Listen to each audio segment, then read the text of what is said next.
Murder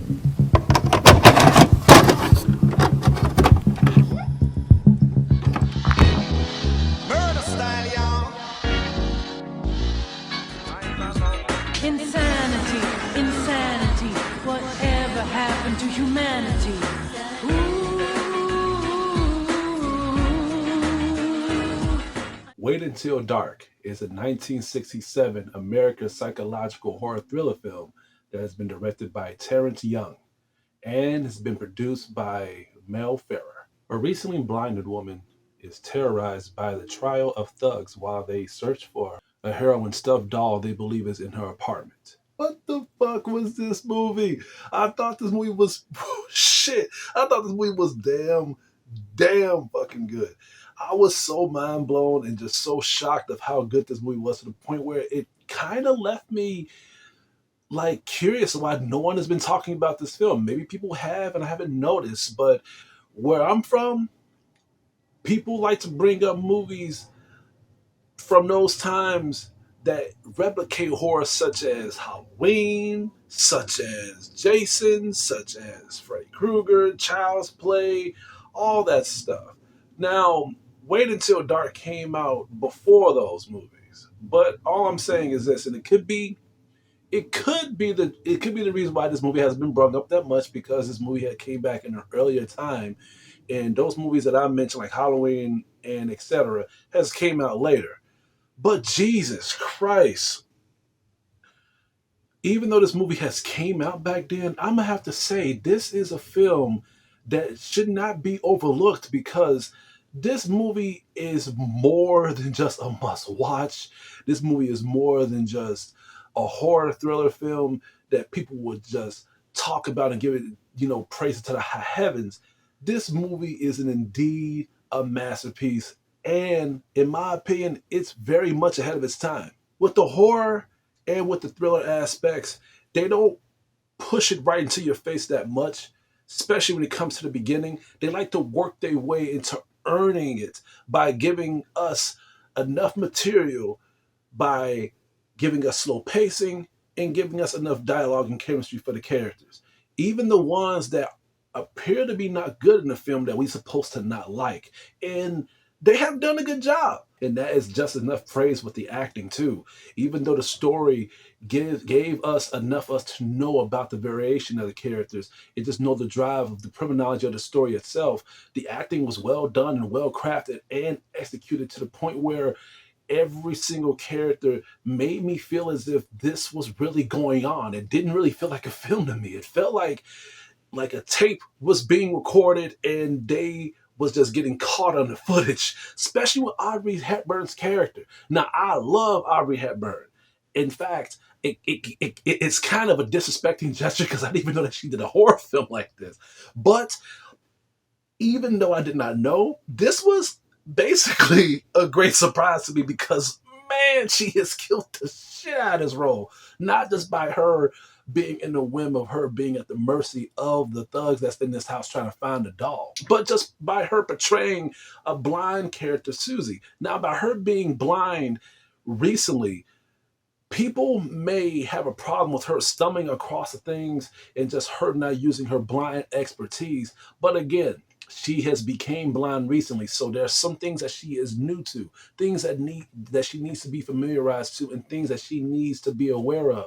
But at the same time, she stumbles, she messes up, but it's more realistic for her character because as she does this, it keeps us on our toes of how she's going to react when these people show up to try to find a doll while she's acting like nothing is going on, while she feels as if something is not right, but at the same time, she is not aware of people being in her house snooping around and something is basically rubbing her the wrong way, but she doesn't want to assume the worst. And when things end up happening, when she does assume the worst, it begins to be acting at its best, at its prime. And Aubrey Hepburn has, again, killed the shit out of this role, especially when it comes to her trying to survive and her trying to put pieces together and trying to be against the blind side effect of her. She tries her best to make phone calls to the police. She tries her best to try to find the doll and hide it. I mean, hell, she even tries to have her roommate help her go through these survival tactics on her own. But it's even tougher as the enemies begin to realize the shit that she's trying to do, and they make things hard for her, and if not even try to kill her. Alan Arkin, whoo, man, I'm gonna have to say he made the film too just as strong as Aubrey Hepburn's character. He is the main villain. He is the main person that tries to put pieces together. I mean, for Christ's sakes, if his threatening and imposing character is not enough, he even role plays as different characters that goes into her house and just act as if he's the police, he's relative, he is just a stranger, he is just an asshole, or he's just a person that's just trying to make her feel better and comfort her. I thought his character was great because not only did he fake other people to put her at ease, but at the same time, this was a great opportunity to put his real acting to the test. Instead of him just being a bad guy and trying to sweep up the certain areas and prints and dead bodies that's around the freaking house, and him just ordering people around and just having a slick gesture of him wearing dark shades at night and threatening to kill people. Now let's talk about the horror itself. The horror, here's the thing. Horror is subjective. Like, what makes you scared? Is it jump scares? Is it clowns? Is it demonic possession? Here's the thing with me. I like horror films that can happen, but they got uncomfortness. They have awareness of things not being safe. They also have just a terminology of you not being aware of your surroundings and you having the darkness and the blindness play against you.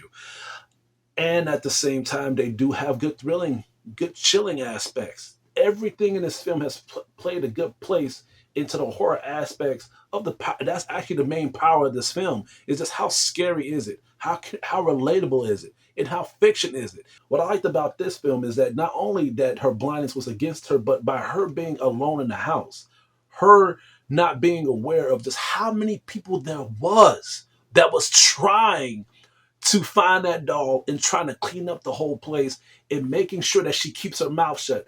She had a lot of things stacked against her, so that was one thrilling thing that I liked. And the fact that these people was bigger, more imposing, more deadly, and they were willing to kill her if things doesn't in her way.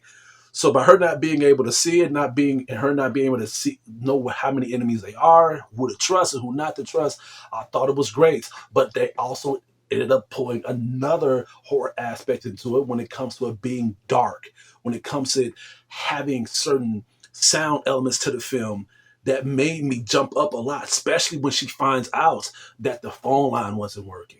And when it was working before the phone line got cut, she ended up making a wrong call to the wrong person. And that was when she knew that something wasn't right. That was when she knew that she screwed up and things was about to go crazy.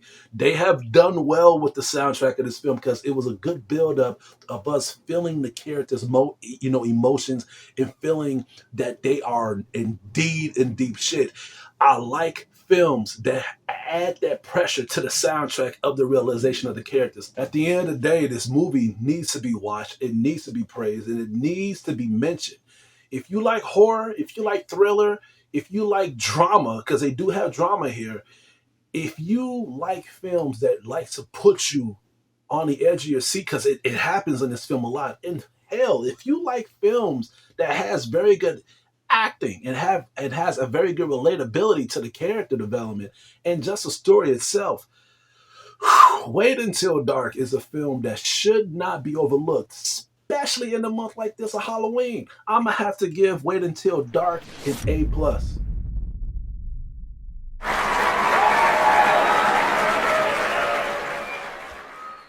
Movies like this, I really love finding. I really love discovering, especially if I hit a jackpot. Because I know that there are films that I don't know about that looks good. The rating is good on Rotten Tomatoes, even though I don't trust them no more. There are times I miss. There are times where I hit duds. But what made me want to watch this film was the fact that Aubrey Hepburn was in it. And I was aching to watch Aubrey Hepburn film. But at the same time, by this being a horror film in a month of October, I was more than lucky. I was blessed to find this film. Let's hope you was blessed enough to find this review. But anyway, that's all I got to say for today. Please stay tuned for more of my upcoming reviews and videos headed your way. This is Hugo, your critic teacher, and I hope you guys have a good day.